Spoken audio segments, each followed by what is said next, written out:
রিপ্ল্যান্টেশন সার্জারির ক্ষেত্রে যে অ্যাম্পুটেটেড পার্ট এইটা কিভাবে ট্রান্সফার করবেন, কত সময়ের মধ্যে ট্রান্সফার করবেন, এটা সম্পর্কে আমি একটু ধারণা দিতে চাই।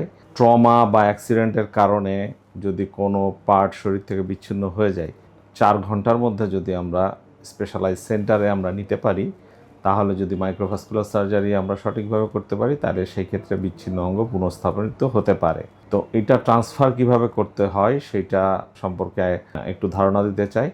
যে অ্যাম্পুটেটেড পার্টটা থাকে সেটাকে কখনোই ভালোভাবে ঘষে মাঝে পরিষ্কার করার কোনো দরকার নাই। যদি ডার্ট থাকে তাহলে সেই ক্ষেত্রে নর্মাল ওয়াটার দিয়ে একটু ক্লিন করতে পারেন, এবং যেটা একটা ময়েস্ট গজ বা কাপড় নর্মাল স্যালাইন দিয়ে ভিজিয়ে আমরা এটাকে র্যাপ করে আমরা একটা প্লাস্টিকের ব্যাগে নিব, এবং আর একটা প্লাস্টিকের ব্যাগে নিয়ে সেটাকে র্যাপ করে আমরা নিয়ে আসবো। যদি আমাদের ফ্যাসিলিটি থাকে তাহলে একটা আইস বক্সের মধ্যে আমরা সেই ব্যাগ কন্টেনিং ব্যাগটা আমরা রেখে আমরা হসপিটালে নিয়ে যাব, এবং মনে রাখতে হবে অবশ্যই এটা 4 থেকে 6 ঘন্টার মধ্যে আসতে হবে হসপিটালে। তাহলে এটা পুনঃস্থাপিত করলে টিকে যাওয়ার সম্ভাবনা আছে।